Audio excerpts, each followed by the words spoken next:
Hello friends, again we are continuing with the important part of cost accounting, that is labor cost and incentive plans। आज हम फिर important part हम continue करें जिसको हमने कहा था labor cost and incentive plans, जो हमारा wages calculation के लिए बहुत important है। हमने यहाँ पे कई parts calculate करने हैं for the wages। तो जैसे मैंने कहा था सबसे पहले हम लेते हैं टाइम रेट मेथड, उसके बाद हमने लिया था पीस रेट मेथड। और पीस रेट के भी दो पार्ट्स होंगे जिनमें हम कहेंगे स्ट्रेट पीस रेट मेथड और एक होगा डिफरेंशियल पीस रेट मेथड। तो जब हम डिफरेंशियल की बात करते हैं that is the most important part of cost accounting, so that is the Taylor system. So Taylor जिसको हम कहते हैं FW Taylor, he was the father of scientific management, he is known as still father of scientific management। उन्होंने हमें एक rule दिया जिसको हमने कहा था differential piece rate system. So it is Taylor's differential piece rate system, जिसमें हम कई बार वेजेस का, वर्कर की वेजेस का हम 80% भी देते हैं, some time we have to provide him 120% of wages according to efficiency। So that is the efficiency based method, जिसको हम यहाँ पे कहेंगे differential piece rate method। तो अब मैंने दो प्लान और भी इस क्वेश्चन में इंक्लूड किए हैं, दैट इज हालसे प्रीमियम स्कीम 50%। अब एक हम इंसेंटिव प्लान लेंगे जो हम यहाँ सामने डिस्कस करेंगे, that will be Halsey premium scheme, और उसके बाद होगा Robin premium scheme. These are incentive plans given by experts. अब इन एक्सपर्ट्स ने इंसेंटिव प्लान्स दिए हैं और यहाँ पे हमें वेजेस तो देनी है, regular wages we have to pay, but we have to decide for bonus also. अब बोनस के बारे में हमारे इंपॉर्टेंट फार्मूलाज डेवलप किए हैं, हालसे ने भी डेवलप किया और रॉबिन ने भी किया, जिनको हम कहते हैं इंसेंटिव प्लान्स।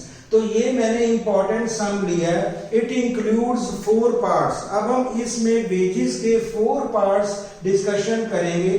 तो इसमें नंबर 1 होगा स्ट्रेट पीस रेट मेथड, एक हमारा होगा डिफरेंशियल पीस रेट सिस्टम, एक हम करेंगे हालसे प्रीमियम स्कीम, एक हम करेंगे रॉबिन। जो लास्ट 2 होंगी उनको हम कहेंगे इंसेंटिव प्लान्स। तो यहाँ पे वेजेस फुल दी जाएगी plus bonus has to be decided according to Halsey system, according to Robin premium system.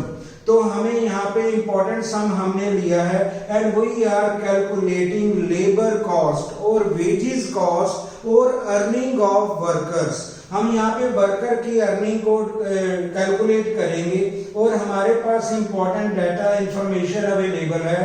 अब इसको थोड़ा हम स्टडी कर लें कि क्या हमारे पास गिवन है।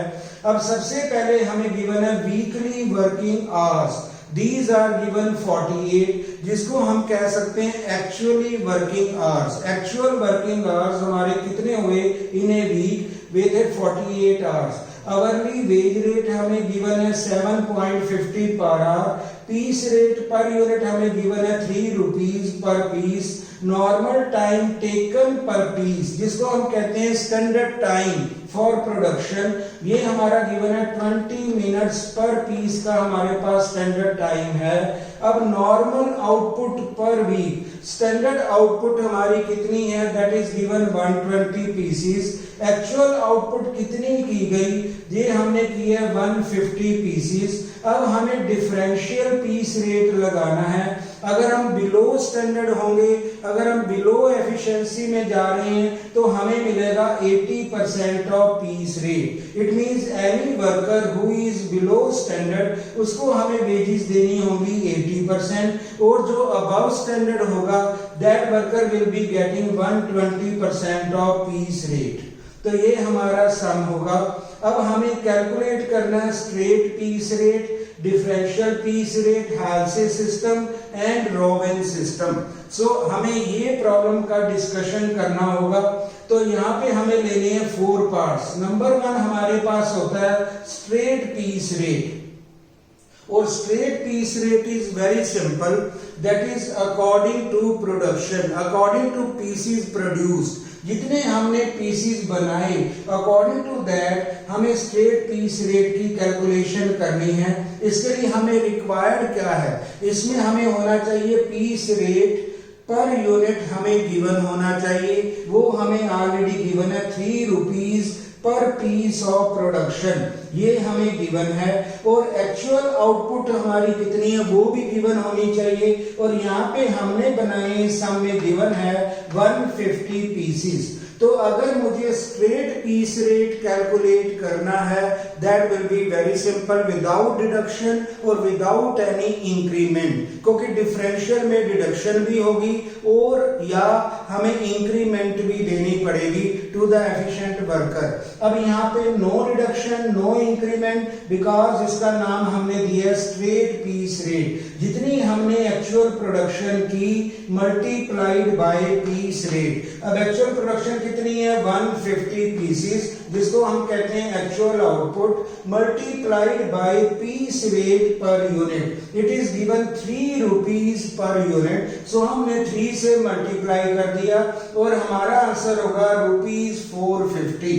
तो फर्स्ट आंसर, अगर मुझे स्ट्रेट पीस रेट में अर्निंग कैलकुलेट करनी हो किसी भी वर्कर की, तो हमें वर्कर की अर्निंग के लिए जितना उसने एक्चुअल आउटपुट बनाया, जितनी एक्चुअल प्रोडक्शन की multiplied by piece rate was given 3 rupees और हमने एक्चुअल से मल्टीप्लाई किया, उसकी रेम्यूनरेशन होगी और अर्निंग हम कह सकते हैं वर्कर की वो बनेगी रुपीज 450। अब सेकंड पार्ट हमें इंपॉर्टेंट पार्ट कैलकुलेट करना है, तो that will be differential piece rate. अब differential piece rate is dependent upon efficiency of worker. First of all, सबसे पहले जब भी हमें डिफरेंशियल गिवन हो मुझे कैलकुलेट करना पड़ेगा standard output required for actual time. सबसे पहले हमें ये फिक्स करना पड़ेगा कि हमारी स्टैंडर्ड आउटपुट कितनी है, कितनी हमें एक्चुअल टाइम के लिए चाहिए। After calculation of standard output or standard unit production, then we have to decide whether our worker has been below standard or actual or above standard or actual standard। तो सबसे पहले हमें इसके unit देखने पड़ेंगे कि हमारी स्टैंडर्ड यूनिट प्रोडक्शन कितनी होनी चाहिए इन ए पर्टिकुलर वीक। अब इसमें हमें गिवन है normal time taken per piece. हमारा स्टैंडर्ड टाइम हमें गिवन है, एक यूनिट और एक पीस को बनाने में लगते हैं 20 मिनट्स। एक पीस को बनाने में लगते हैं 20 मिनट्स। तो अगर हमने 3 पीस बनाए इट मींस हमारा हो जाएगा 1 आवर। तो मैंने यहाँ पे पॉइंट बनाया, अगर नॉर्मल टाइम एक पीस को बनाने में लगते हैं 20 मिनट्स, सो इन 1 आवर, तो इसका मतलब 1 घंटे में हमारे वर्कर का स्टैंडर्ड टाइम होना चाहिए। कितनी प्रोडक्शन होनी चाहिए 1 आवर में, उसकी स्टैंडर्ड प्रोडक्शन होनी चाहिए 3 पीसेस।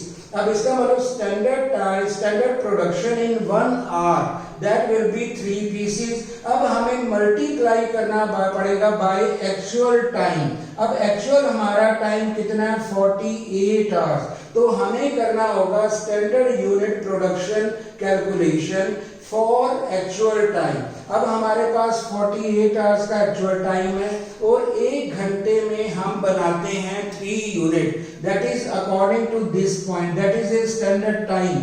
स्टैंडर्ड टाइम हमें गिवन है, एक यूनिट को बनाने में लगते हैं 20 मिनट्स, इट मींस 1 आवर लगता होगा और उसमें हमारे पीसेस बनते होंगे 3 अकॉर्डिंग टू स्टैंडर्ड। तो 1 आवर में हमारे 3 पीसेस बनते हैं। तो एक्चुअल टाइम अगर हमारी फैक्ट्री में कंज्यूम किया गया दैट वाज 48 आवर्स। तो हमारी स्टैंडर्ड प्रोडक्शन कितनी होनी चाहिए, तो हमने किया 48 multiplied by 3 that will B standard production. तो स्टैंडर्ड प्रोडक्शन हमारी होगी 144 यूनिट। तो पीसीज हमें कितने बनाने चाहिए स्टैंडर्ड प्रोडक्शन, तो दैट विल बी 144। तो जब हमारी स्टैंडर्ड प्रोडक्शन कैलकुलेट हो गई है, now we have to decide the differential scheme. अब हमें डिफरेंशियल स्कीम में जाना होगा।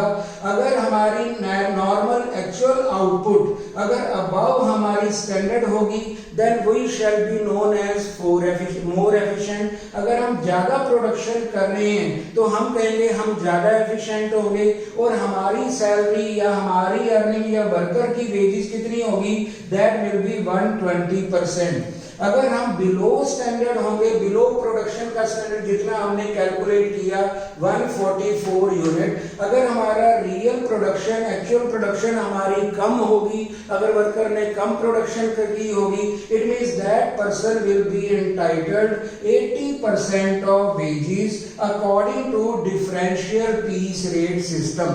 सो डिफरेंशियल का मीनिंग है we are not getting the same wages, हर वर्कर को सेम वेजेस यहाँ पे प्रोवाइड नहीं की जाती। If that worker is above standard और at standard then that person is getting 120%। अगर वो बिलो स्टैंडर्ड होगा then that person will be getting his earning as 80% of wages. तो यहाँ पे अब हमने डिफरेंशियल के लिए सबसे पहले हमने स्टैंडर्ड प्रोडक्शन को सेटअप कर लिया अकॉर्डिंग टू दिस। तो जैसा हमें इंफॉर्मेशन था तो ये बनेगा हमारा 3 यूनिट मल्टीप्लाइड बाय 48 आवर्स। एक घंटे में अगर 3 यूनिट बनते हैं तो एक्चुअल टाइम हमारा 48 आवर्स था, तो हमने मल्टीप्लाई किया तो हमारी स्टैंडर्ड प्रोडक्शन होनी चाहिए 144 यूनिट्स और पीसीस। इसको हम पीसीस भी कह सकते हैं, इसको हम यूनिट भी कह सकते हैं। That will B 144 unit. Now actual production is 150। अगर हम अपने सम में आते हैं एक्चुअल आउटपुट हमारी पर वीक दिख रही है, that is 150। So it means it is above standard. हमारी प्रॉब्लम अब अबव स्टैंडर्ड में है। इट मींस जितनी उसकी नॉर्मल वेजेस होंगी that person will be getting 20% above the normal wages. अब सबसे पहले हम उसकी स्ट्रेट वेजेस कैलकुलेट करेंगे।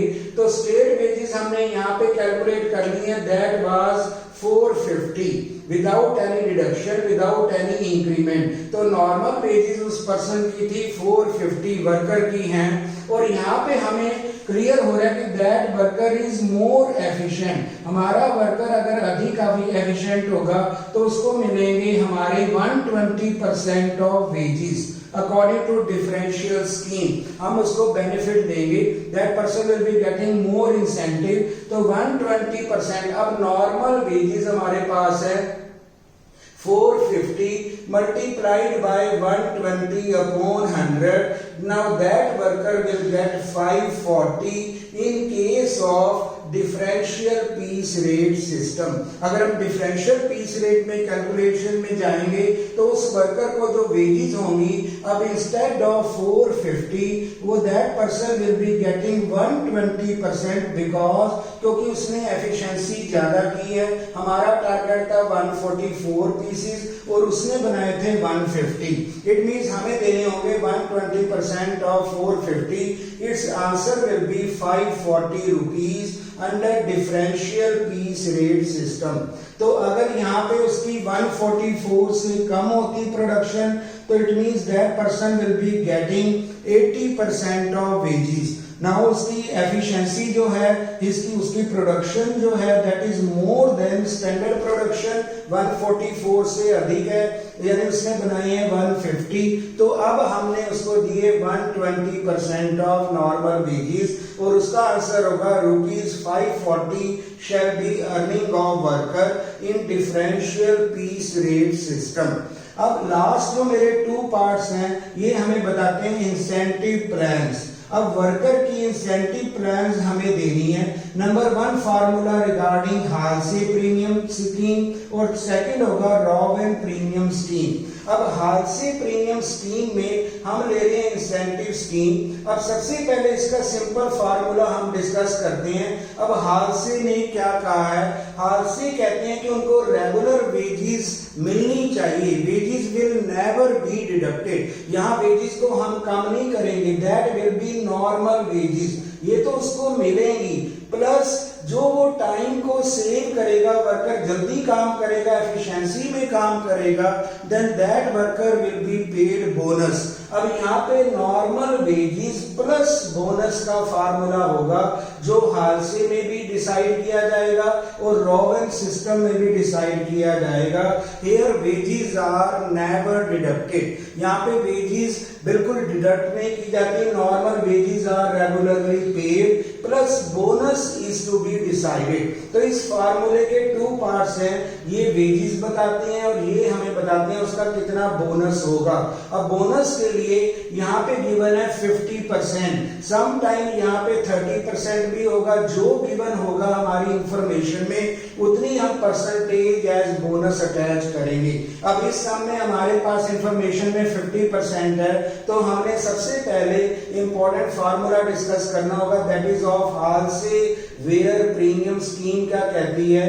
अब सिंपल फार्मूला है टाइम टेकन इनटू रेट। अब वर्क करने में कितना टाइम लगाया गया, जिसको कहते हैं time taken into rate. Rate means rate of wages per hour. Per hour wages का रेट हमारी इंफॉर्मेशन में होगा।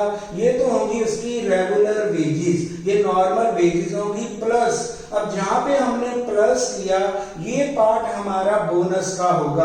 अब हालसी कहते हैं उसको बोनस कैसे मिलेगा, वो होगा standard time minus actual time और टाइम टेकन इन ब्रैकेट हम लेंगे 50% ऑफ बोनस। अब यहाँ पे अगर 50% गिवन है then that worker will be entitled 50%। अगर 30% होगा तो 30 लगाएंगे।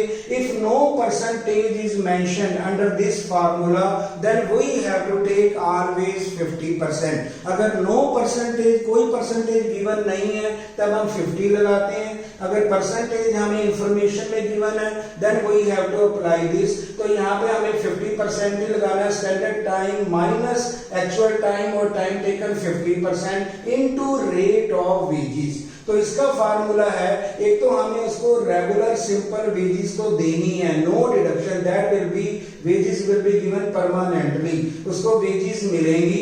अब यहाँ पे बोनस डिसाइड होगा if that worker saves time. Saving of time means if actual time spent is less than standard time. अगर स्टैंडर्ड टाइम से उसका एक्चुअल टाइम कम लिया गया, it means that person is saving time, और जितना time save होगा उसका 50% अप्लाई किया जाएगा और उसको मल्टीप्लाई किया जाएगा रेट ऑफ वेजेस से। अब इसी फार्मूले को दोबारा हम कहते हैं सिंपल, जिसको हम कहते हैं T into R, that is actual wages, plus ये बोनस का पार्ट होगा S minus T. S means standard time जितना फिक्स रखा है, T मीन्स टाइम टेकन, 50% यहाँ पे रेट गिवन है, into rate R it means rate of wages. अब इसके लिए हमें स्टैंडर्ड टाइम पहले फिक्स करना पड़ेगा because we are given actual time. Actual time तो हमारे पास है 48। अब हमें देखना होगा इसका स्टैंडर्ड टाइम क्या है। अब स्टैंडर्ड टाइम हमें इंफॉर्मेशन में कैलकुलेशन में जाना होगा, तब हम हाथ से प्रीमियम भी कैलकुलेट कर सकते हैं बोनस के लिए और रॉबिन सिस्टम में भी अर्निंग को कैलकुलेट कर सकेंगे। लेकिन सबसे पहले मेरा वर्क होगा कि how to calculate standard time.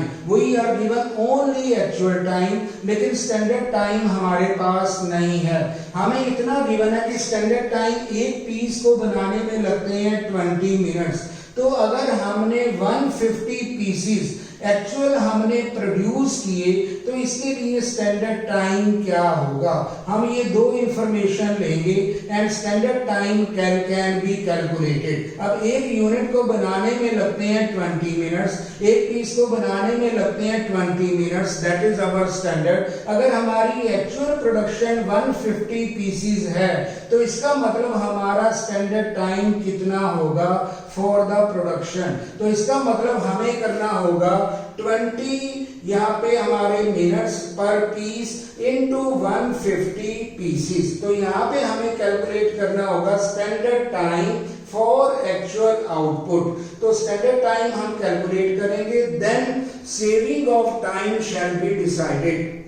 पहले स्टैंडर्ड टाइम कैलकुलेट किया जाएगा, उसके बाद हम एक्चुअल टाइम को कंपेयर करके सेविंग को डिसाइड करेंगे, then bonus shall be decided. अगर एक्चुअल टाइम कम लिया गया तब हम बोनस देंगे, अगर उस पर्सन ने एक्चुअल टाइम स्टैंडर्ड टाइम से ज्यादा लिया then only wages will be given, then no incentive shall be given. Incentive इसलिए होगा अगर वो टाइम को सेव करता है हमारा worker as compared with the standard time. अब स्टैंडर्ड टाइम की कैलकुलेशन क्या होगी, अब हमें इसके लिए कैलकुलेशन करनी होगी standard time for actual output, तो ये बनेगा 20 मिनट्स पर पीस का standard time into actual output. ये हमारे पास है 150 पीसेस, तो हमने किया 20 मिनट्स इनटू 150, टोटल मिनट्स हमारे पास होंगे 3000 मिनट्स।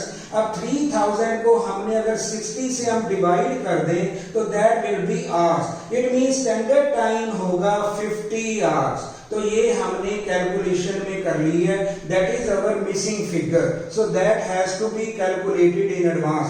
जब भी हमें इंसेंटिव स्कीम में जाना होगा हमें स्टैंडर्ड टाइम की नॉलेज भी होनी चाहिए और एक्चुअल टाइम की भी नॉलेज हो। अब स्टैंडर्ड टाइम हमने किया, पर पीस को बनाने में लगते हैं 20 मिनट, एक्चुअल हमारी प्रोडक्शन कितनी थी 150 पीसेस, हमने पहले मल्टीप्लाई किया, टोटल टाइम हमारा बनता है 3000 मिनट्स। अब इसको आवर्स में अगर हमें करना है डिवाइडेड बाय 60 तो हमारा स्टैंडर्ड टाइम आता है 50 आवर्स। तो ये हमने डिसाइड कर लिया। अब एक्चुअल टाइम कितना है, that is 48 hours, it is given. अब हम फार्मूला लगाएंगे, सबसे पहले हमें हाल से में उसकी रेम्यूनरेशन और अर्निंग कैलकुलेट करनी होगी, तो इसका फार्मूला है T into R, that is normal wages plus S minus T into 50% into R, तो बोनस हम देंगे 50%, तो ये बनेगा 48 actual time into hourly wage rate, तो वेज पर आवर गिवन है 7.50, तो हमने किया 48 into 7.50, that is our normal wages plus bonus, तो ये होगा standard time 50 minus actual time 48 into 50% हमने रूल लगाया इंटू आर, तो वेज रेट हमारा चलेगा 7.50 जैसे हमारी इंफॉर्मेशन है। अगर हम ये करें तो ये 360 हमारी नॉर्मल वेजेस बनेगी प्लस बोनस।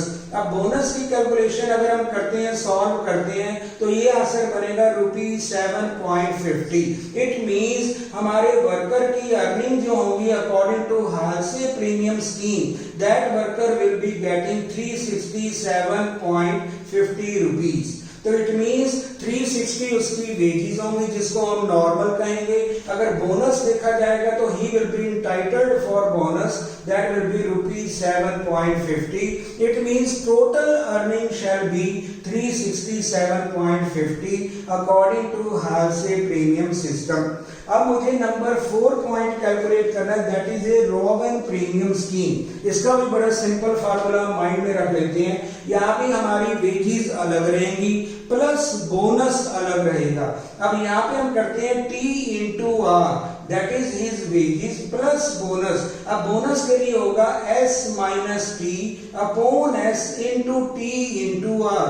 अब S का मतलब होगा स्टैंडर्ड टाइम, T का मतलब होगा टाइम टेकन, S अगेन होगा स्टैंडर्ड टाइम, T होगा time taken into R rate of wages. तो same formula T into R will be regular wages, that will show time taken और actual time into rate of wages. अगर हमने ये portion किया तो हमारे पास आ गई है regular wages, because regular wages shell never be deducted. जैसे हम डिफरेंशियल में अगर हम 80% उसकी वेजेस कर देते थे तो दैट वाज बिलो एफिशिएंसी, पर इंसेंटिव प्लान्स में वेजेस हम उसको नॉर्मल ही देंगे, नो डिडक्शन ऑफ वेजेस। तो यहाँ पे नॉर्मल वेजेस हमने देनी है T इंटू आर। इसका भी आंसर अगेन हादसे की तरह सेम ही होगा 360 प्लस, लेकिन हमें बोनस में यहाँ पे थोड़ा डिफरेंस मिलेगा। अब रोवन का बोनस क्या होगा, ये हमने फार्मूला लगाया S minus T upon S into T into R. S का मतलब स्टैंडर्ड टाइम हमारा 50 आर हमने कैलकुलेट किया, actually 48 divided by 50 into time taken 48 into 7.50। अगर हम ये बोनस की कैलकुलेशन में जाते हैं तो हमारा आंसर बनेगा बोनस शैल बी ₹14.40। तो टोटल हम कैलकुलेट करेंगे तो रॉबिन में एक वर्कर की अर्निंग मिलेगी, दैट विल बी ₹374.40। तो अगर हम हादसे में देखते हैं वहां पे आंसर था 367.50। अगर हम रॉबिन में कैलकुलेशन में जाएंगे तो हमारा आंसर होगा ₹374.40। सो इन दिस वे हमें कई बार स्ट्रेट पीस रेट में वेजेस को कैलकुलेशन में करना पड़ता है, या डिफरेंशियल में हमें नॉलेज चाहिए how to know the wages about in case of differential piece rate. तो अगर बिलो एफिशिएंसी में होंगे तब हम 80% देते हैं इन केस ऑफ डिफरेंशियल, अगर हम अबव एफिशिएंसी है या अबव स्टैंडर्ड है तब हम 120% देते हैं। उसके बाद हम चलते हैं हादसे होता है हमारी इंसेंटिव प्लान्स। तो रेगुलर वेजेस तो हमें यहाँ पे देनी है, प्लस बोनस हम डिसाइड करते हैं। सिमिलरली रॉबिन में भी रेगुलर वेजेस तो हमें देनी है, बट बोनस को डिसाइड किया जाता है before bonus we must be knowing actual time and standard time. तो स्टैंडर्ड टाइम के कई बार हमें वर्किंग नोट बनाने पड़ते हैं। स्टैंडर्ड टाइम क्लियर करने के बाद then we have to show the efficiency of worker. अगर किसी वर्कर ने टाइम को सेव किया देन ओनली ही is to be entitled for bonus in case of हादसे or Robin. We shall further coming with the more illustrations, more problems in the coming lectures. Thank you very much.